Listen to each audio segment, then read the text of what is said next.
respeto ako? Kung bakit nararamdaman ko to? Ako, wala kang respeto! Iyan bang tanong-tunan mo sa magsawa mo sa mga barkada mo?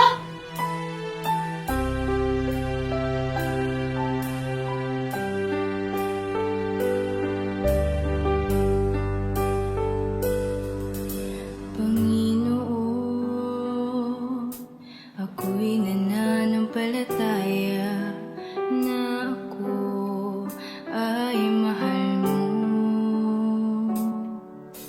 Narito ako ngayon, lumalapit bilang anak mo. Tinatanggap kita sa aking buhay na wala alinlangan. Patawarin mo ako sa lahat ng aking kakulangan at kasalanan. Panginoon,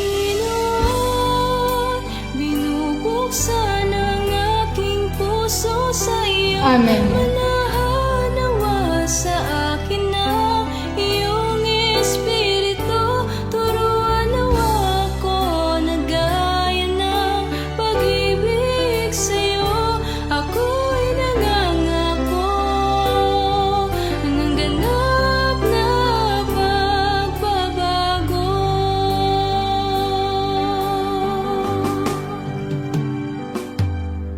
Ako ngayon ay buong pagtatapat na nangangako mula ngayon ipaglilingkod ang buhay ko.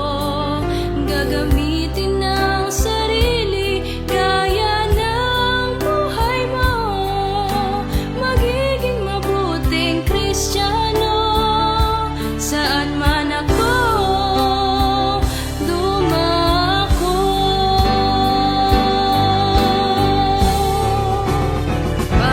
Panginoon, binubuksan ang aking puso sa iyo. Manahanawa sa akin ang iyong Espiritu.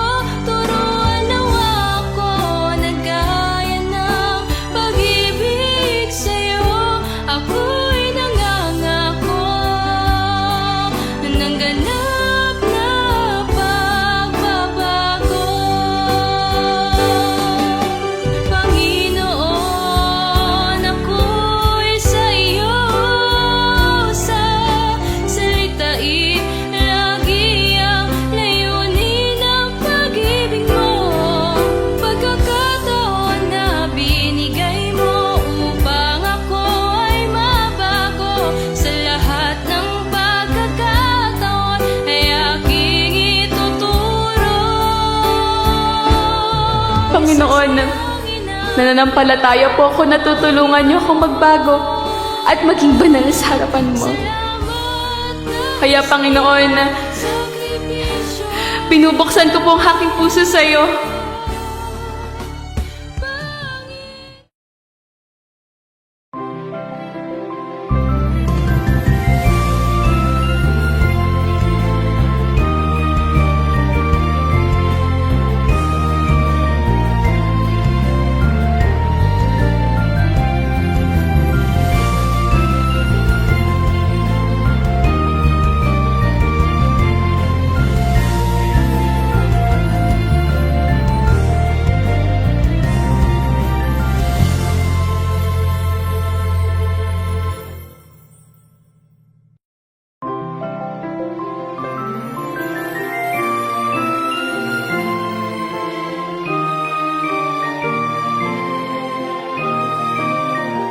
Magandang gabi sa aming mga viewers. Kung patuloy man po mga kaibigan na nararamdaman natin sa buhay, pakiramdam natin na may kulang at nais natin na ito'y mapunan, laging handa ang Diyos na tayo tulungan. At sana po kami na inyong mga lingkod, ito ay matugunan sa tulong ng programang Full Life.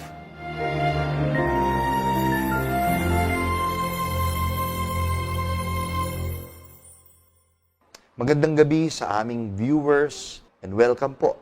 Muli narito kami na mga lingkod ninyo sa tulong ng Espiritu, ng pagtuturo ng Panginoon ay muling maipaalam sa atin ng mga bagay na nasusulat at makapagpupuno at tutulong sa atin sa pag-achieve ng puspos na buhay.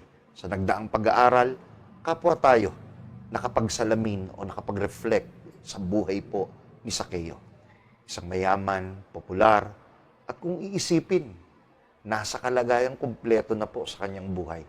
Ngunit hindi na itago ang isang katotohanan sa isang bahagi ng kanyang puso, may personal na hangaring mabago o to become a better version of himself at walang ibang paraan kundi ang matagpuan ng Panginoon sa kanyang buhay.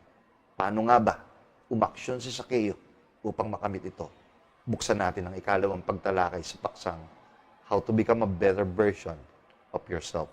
Walang tao na hindi naghangad na maging mas mabuti ang kalagayan o version ng kanyang sarili. Brother Amadeo, kung ikaw ba tatanungin, gusto mo rin ba yung better version ng sarili mo? Oo naman. Wala naman pong taong hindi nangarap na maging ganyan siya. Kasi po, kaya ko po namang nasabing gayon. Dahil yun po ay nagsisilbing katunayan na ako po ay sumulong bilang isang kumpletong tao. Kaya po, gaya ni Sakeo, hindi naging sapat ang yaman o kaya kapangyarihan na kanyang natanggap. Talagang hinangad pa rin niya sa kanyang kalooban na magkaroon siya ng pagbabago. Kaya tingnan natin ang kanyang ginawang aksyon sa inoffer ng Panginoon na solution. Sa chapter 19 verse 5 ng Luke, ganito po ang nakasulat. Pagdating ni Jesus sa dakong iyon, siya'y tumingala at sinabi sa kanya, Sakeo, bumaba ka agad sapagkat kailangan kong tumuloy ngayon sa bahay mo. Matapos na gawin ni Sakeo ang kanyang bahagi, alam niyo po kasi mga kaibigan, mayroon po talagang gagampanan ng Diyos na part para mapabuti tayo at meron din talagang tayo ang dapat na gumawa No po? Opo. Sa bahagi ni Sakeo, sa hangad niyang personal na pagbabago, gaya ng nalalaman natin. Dahil nga siya po ay hindi pinalad na magkaroon ng magandang height, umakyat siya sa puno sa paghahangad na makita ang Panginoon. Pansinin natin, matapos na gawin ni Sakeo ang katunayan ng kanyang paghahangad, ang Panginoon naman ay tumingala. Sakeo, bumaba ka agad, sapagkat kailangan kong tumuloy ngayon sa bahay mo. Opo. Bagamat hindi naman kilala ni Sakeo ang Panginoong Jesus, di po Opo. ba, noong mga panahon na yon. Pero dahil ang Panginoon ay kilala o bantog na sa mga panahong yon, kaya nagsikap siyang malaman sino ba talaga si Jesus. Nagkaroon siya ng interest na malaman kung sino ang Panginoon. Sino ang kanyang hinahangad na makita. Magkaganon pa man, kahit hindi niya kilala, ang Panginoong Jesus naman ay nakakilala kung sino ang may pangangailangan sa kanya. Yun ang napakagandang punto, di ba? Opo. Kahit sinong taong naghahangad na mapabuti ang kanyang kalagayan, ang mahalagang dapat niyang isipin, kilala siya ng Panginoon. Napakagandang aral po yun. Opo, kagaya ng pagkakilala ng Panginoon kay Sakeo, Brother Amadeo. Opo. Kaya tulad po ni Sakeo, mga kaibigan, maraming pangyayari sa buhay natin na itinuturing nating hamon. Unhealthy lifestyle, negative relationship, lack of purpose in life. Ang tanong kung nararamdaman mo na ito, kaibigan, nakakaapekto na sa iyo sa araw-araw ng pamumuhay mo, hindi ka pa ba aakyat sa puno para makita ang Panginoon? Ano po ang ibig kong sabihin sa bagay na ito?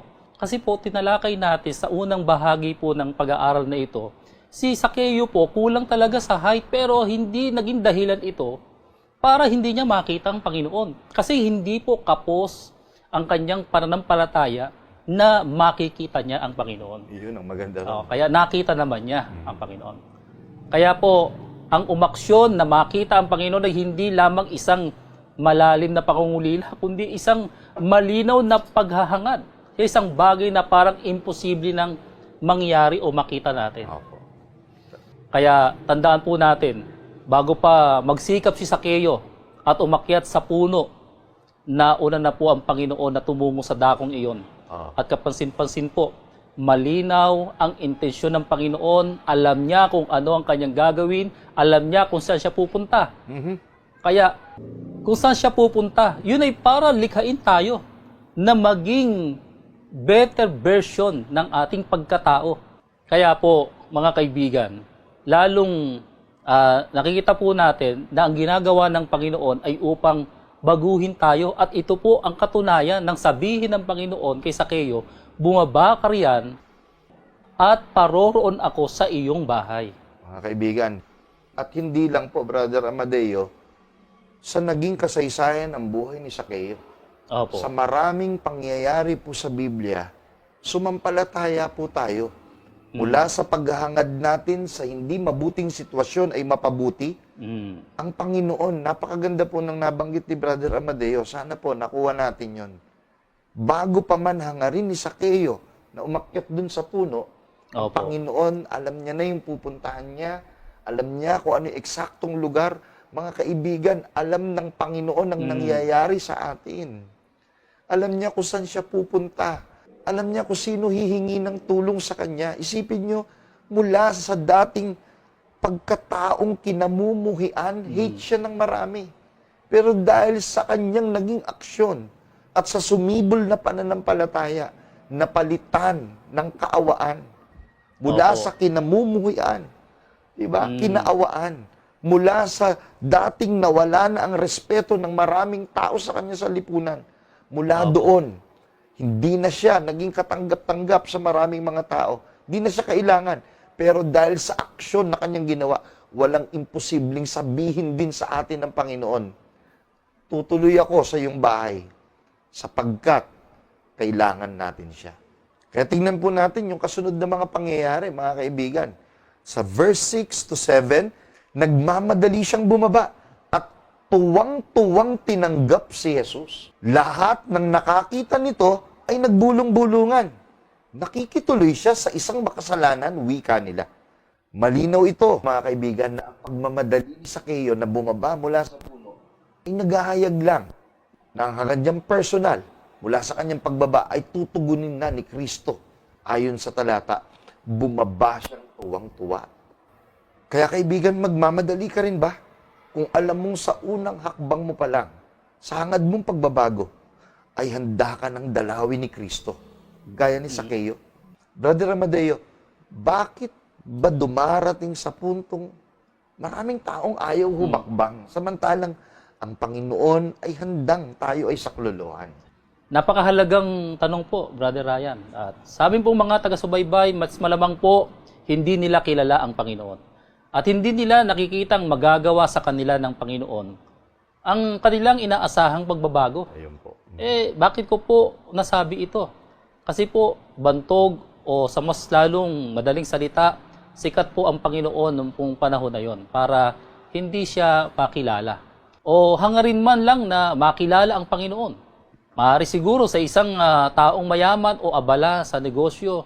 Pero, mga kaibigan, mayaman po si Sakeo. Katunayan lamang ito, pagkakalooban na po ang nangangailangan, hindi kayang punan ng anumang yaman o tangkilik sa buhay. Kaya lalo na po ngayon, mga kaibigan, sa panahon natin ngayon, higit na kilala ng mundo ang Panginoon. Totoo po yan. Kaya imposible na hindi natin siya nababalitaan upang mag-udyok sa atin na maghangad, na pumuno sa ating personal na pagbabagong kailangan.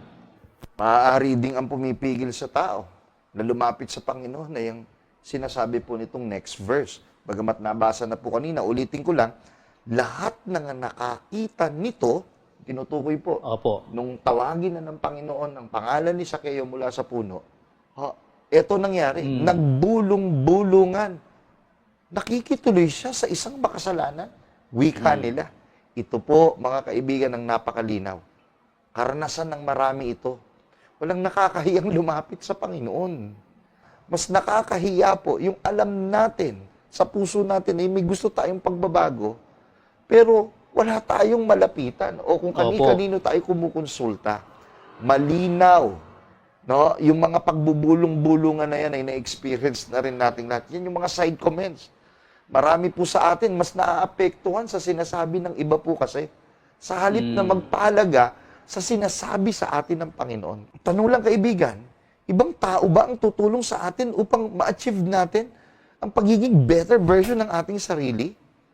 Yung hinaangad natin, ibang tao ba ang pupuno sa kalooban nating nangungulila upang ibigay ang ating kailangan? Kung ang sagot natin ay hindi, payagan natin ng Panginoon ang umayos at pumuno sa kalooban natin. Dahil kahit kailan, hindi tayo matutulungan ng mga taong ang pagtingin sa atin ay puro lang tungkol sa ating nakaraan. Tandaan natin, sinabi man ng marami na nakituloy ang Panginoon sa isang makasalanan, ang mahalaga nating dapat pagfokusan, hindi ang sino mang may side comment sa ating buhay o sa ating nakaraan ang mahalaga, kundi mag-focus tayo sa Panginoon na dapat nating pakisamahan na handang tumuloy sa ating tahanan. Ibig lamang sabihin, mga kaibigan, kung welcome siya sa ating kalooban, ano po ang dapat nating paghandaan? Brother Amadeo, dahil pinakita ni Zacchaeus na ready na siya kasi masaya siyang bumaba. Paano niya ba hinandang harapin ng Panginoon? Basahin po muna natin sa Lucas 19:8. Tumayo si Zacchaeus at sinabi, Panginoon, ibibigay ko po sa mga dukha ang kalahati ng aking ari-arian. At kung ako'y may nadayang sinuman, 4 na ibayo ang isasauli ko sa kanya. 3 mahalagang bagay po, mga kaibigan, ang dapat po nating paghandaan kung i-welcome natin ang Panginoon sa ating buhay. Una po, pag-amin. Sa pagkaalam natin ang ating pong kamalian, huwag nating pagmatigasin ang ating pong kalooban. Aminin natin ang ating pong mga pagkakamali, ang ating mga pagkukulang sa Diyos. Amen. Buksan natin ang ating pong puso sa Panginoon. Yun bang bukas na bukas? Walang itinatago, walang inililihim. Ipahayag natin sa Kanya na kailangan natin siya. Gaya ng anak na nawalay dahil sa kanyang maling pananaw sa buhay ay nagbalik sa kanyang ama na inaamin ang kanyang pagkakasalang nagawa niya sa Diyos at sa kanyang ama. At alam niyo po ba, hindi pa tapos ang kanya sinasabi, niyakap na siya ng buong higpit at buong galak ng kanyang ama. At ang ikalawa po ay ang pagsisisi. Isang mahalagang bagay po ito. Ang pagkakasala ay gaya po ng mabigat na pasan na nagpapahirap sa atin. Saan man tayo makarating. Pero kung tayo ay nagpapakumbaba, nagsisisi, ibig ko pong sabihin ay handa nating talikuran ang kasalanang nagawa natin, abay madadalanginan po natin ng Panginoon, mga kaibigan. Diringgin tayo ng Panginoon at patatawarin tayo sa ating mga kasalanan. At makaasa tayo, mga kaibigan, na tayo po ay patatawarin ng Diyos. At ang ikatlo po ay ang pagbabago. Ito po ang sinasabi nating better version sa pagtalakay na ito. Iwan na po natin ang dating tayo at gumawa na po tayo ng bago. Yun ho bang mga bagong bagay o bagong gawa sa buhay natin? Maging gaya ni Zacchaeus ay nagpasya at gumawa ng pagbabago na hindi niya dating ginagawa. Ang isang kitang-kita na bago na magagawa natin sa ating pong ninanais na bagong version ay ang maglinis ng nadumhan nating pagkatao sa pamamagitan ng mga mabubuting gawa, gaya ng pagtulong sa ating kapwa na hindi natin dating ginagawa. Pagdamay at higit sa lahat ay ipakilala natin ang Diyos na gumawa sa atin ng pagbabago.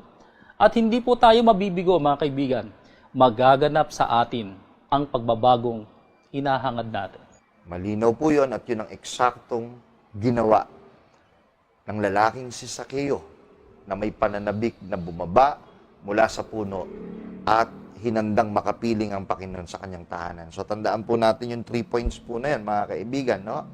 Yung pag-amin, pagsisisi, at pagbabago. Ipagpatuloy po natin dahil sa nangyaring yon, nang mag-meet na ang Panginoon, finally, sa bahay po ni Zacchaeus, ito po ang sinabi ng Panginoon.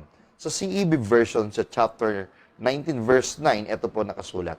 Jesus said to Zacchaeus, "Today, you and your family have been saved because you are a true son of Abraham."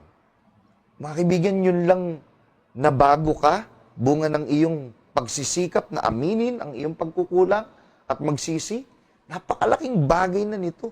Higit pa po doon yung pwedeng gawin ng Diyos. Opo. Dahil sinabi ng Diyos, dumating sa araw na ito ang kanyang pagliligtas. Opo. Hindi lang para kay Sakeo, kundi maging sa lahat ng kanyang mga mahal sa buhay. Mga kaibigan, ang iligtas ng Diyos ang pamilya mo o baguhin ng Diyos ang ating pong kalagayan. Upang sila man ay makaranas ng saya at mapayapang pamumuhay dahil pinangunahan mo yung pagbabago. Tatanungin ka nila, paanong nangyari sa iyo na nagbago ka? Ang sasabihin mo sa kanila, binago ka ng pagtanggap mo sa Panginoong Kristo Jesus. Hindi kaya gawin din nila ang ginawa mo?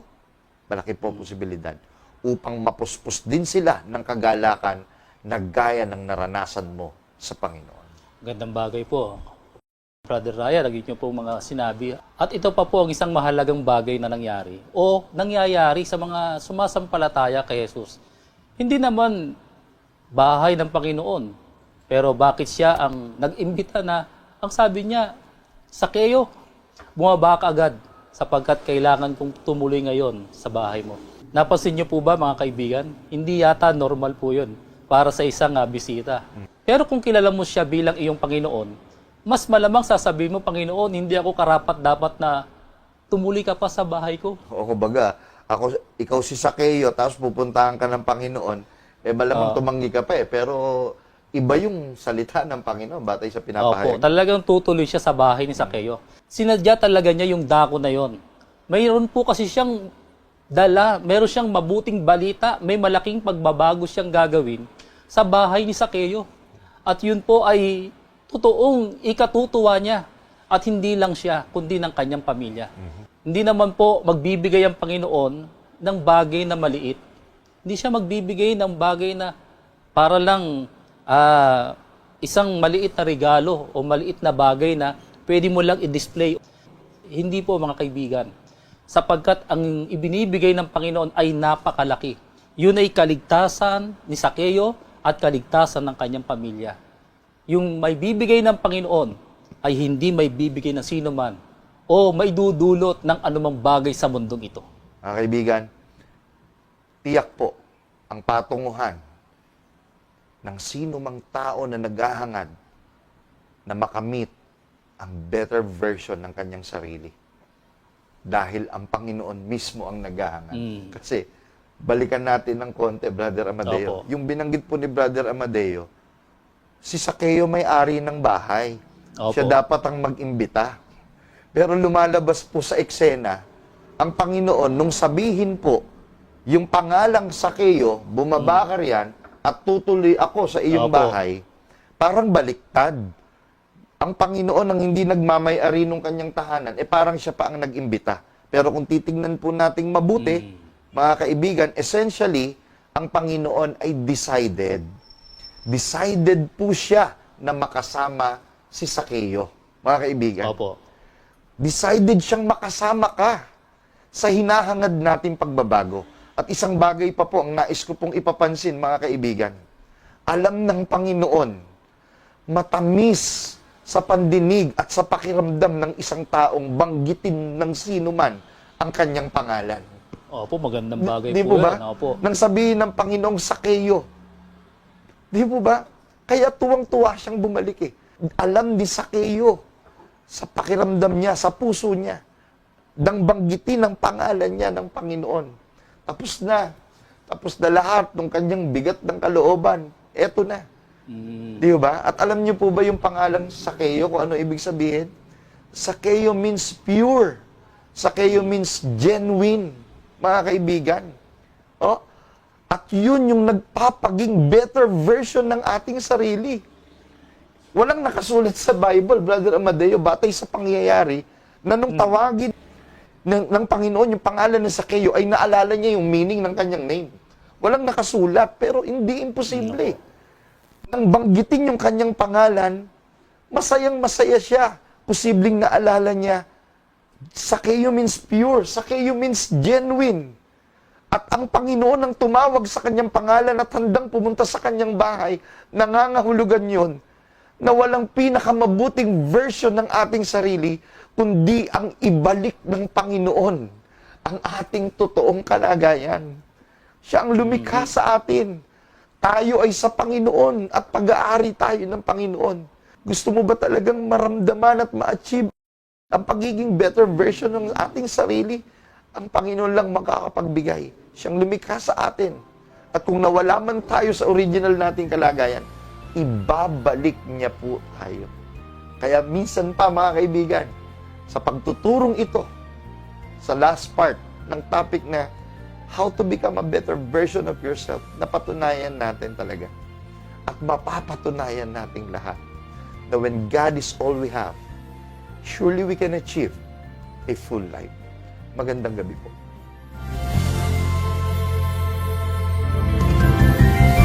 Maraming salamat po sa inyong pagtangkilik sa palatuntunang ito ng Kabanal-Banalang Iglesia ng Diyos kay Kristo Jesus.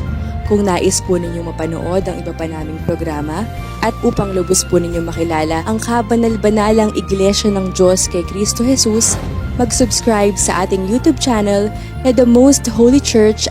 Bisitahin ang aming Facebook page na MHC Media.